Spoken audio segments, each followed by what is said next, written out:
Welcome to the latest edition of our Fixed Interests podcast series. I'm Thomas Rookmaaker, head of Asia Pacific Sovereign Ratings, and today I'm joined by Krisjanis Krustins, a director in Fitch's Sovereign team and lead analyst for Japan. We'll be discussing the outlook for Japan's monetary policy. So Krisjanis, with inflation running high in Japan, what are the chances of the BOJ following other central banks in tightening policy? Yes, Thomas. It's true that headline inflation is high, and you do also see inflation creeping into various other indicators. Services inflation has picked up. Inflation expectations are also pretty indicative of inflation at or above 2%.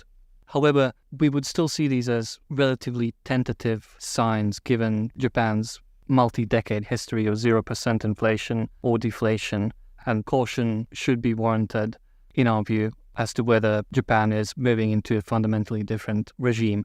Most notably, we would note that real wage growth, while it has picked up, remains negative despite a record spring wage agreement earlier last year.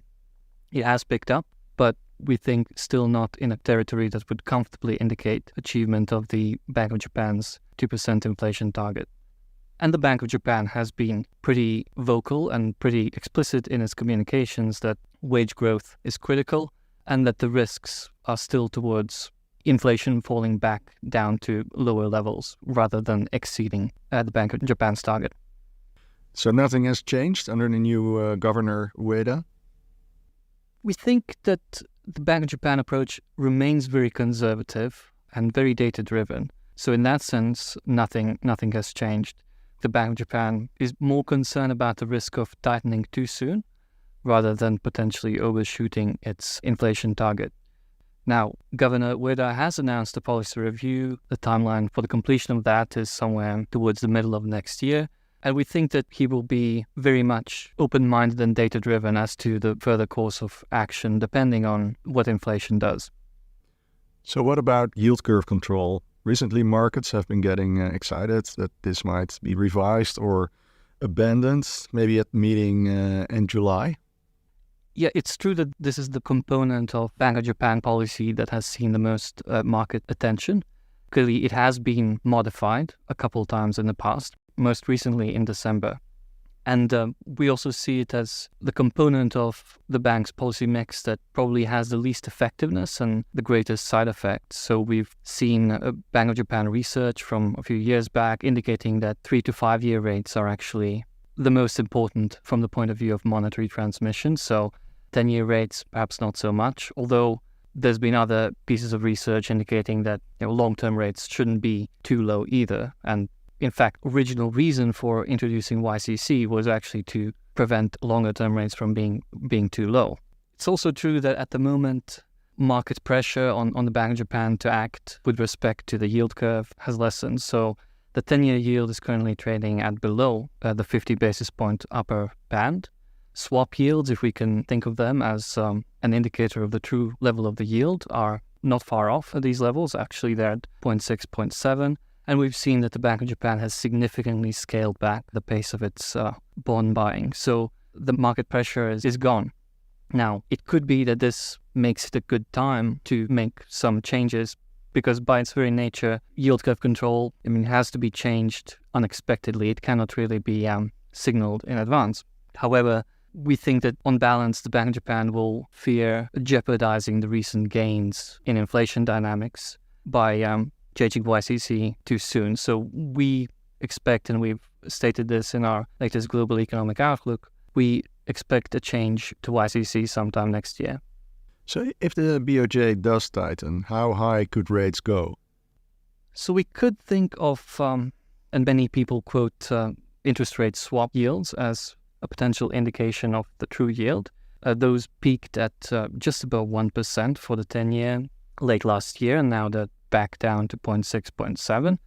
So that would suggest maybe that there's not that much more room or that much risk of yields going much higher. Admittedly, they are not directly influenced by Bank of Japan activities, but they are still linked to the actual level of bond yields. So there is room for error there.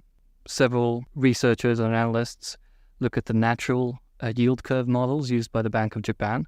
And those seem to point to maybe a natural level for the 10-year yield of 1 to 1.5%. We look at 30-year JGB yields at 1.4%. So all of this suggests that maybe the ceiling for yields is not that high. And if we were to see interest rate hikes, whether it is through a change to YCC or another change in the BOJ's policy, we wouldn't really see a very radical shock to the market. Maybe as a rule of thumb, we can also think of interest rates in the long term being somewhere in line with real growth and inflation. And I mean, if we look at Japan's economic prospects, there still hasn't been a radical shift in potential growth. That is still probably comfortably below 1%, maybe closer to 0.5%. And from our side, we don't think that 2% inflation is likely to be achieved over the medium or long term, although inflation could still be higher going forward than it has been over the past 2 decades. So would the BOJ worry about the implications for its own balance sheet from tightening? It's true that there's been a lot of analysis and speculation in the market about the impact on central banks' own financials, given a new era for monetary policy. And there's generally 2 channels that people think about. One is the impact on net interest income that occurs when interest that central bank, the Bank of Japan, pays on reserves held by commercial banks increases in line with the policy rate. And that decreases the central bank's net interest income, and potentially that could have ramifications for transfers to the government or capital or the central bank's capital position. And the other channel would be through the market value of bond holdings. So the central bank holds a very big portfolio of government bonds. If yields rise, the market value of those holdings declines, and that could potentially open up a negative equity position. So in the case of the Bank of Japan, I mean, the impact on net interest income, we feel, is actually mitigated by the tiered structure of reserves held at the Bank of Japan. So only a very small fraction of bank reserves is remunerated at a negative rate. And actually, most of the increase in reserves that has happened over the years with the Bank of Japan buying additional JGBs has been in the non-remunerated, so 0% tier of bank reserves. So, for example, equalizing all policy rates, so all the rates on central bank reserves at the BOJ, say, for example, at 10 basis points, would be less than 0.1% of GDP impact on the BOJ's net interest income. And that seems manageable given that overall payments to the government were around 0.4% of GDP as of the latest financial statements, and equity is around 2% of GDP. Of course, the impact would then be greater for subsequent increases in policy rates, but we don't think policy rates would be the main or foremost channel through which the Bank of Japan would pivot policy.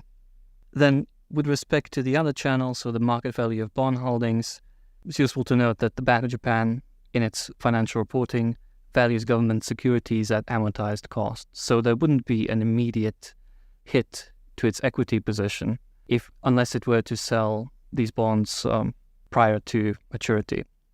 And what about the impact on the government debt to GDP ratio? So the impact there would be felt gradually. Japan's government debt stock has a very long average maturity at 9 years, and even the median maturity is fairly long at 6 years. In our debt dynamics analysis at the time of our last review, we already assumed the 10-year JGB yield sort of moving to 1%, which is actually in line with the government's assumption in its budget. And because of still higher than usual growth, higher than usual inflation, our assumption of gradually narrowing fiscal deficits, the debt to GDP ratio stays pretty stable. Now, if we further shock the interest rates, I should say that would be a pretty large shock given what we discussed about the potential equilibrium level of interest rates, then yes, the debt dynamics do start trending up in the medium term, but that assumes no policy change. Thanks for your insights, Krisjanis, and thank you all for listening. For more information on our ratings and on our research on Japan, please visit us at fitchratings.com. We hope you will join us for the next edition of Fixed Interests.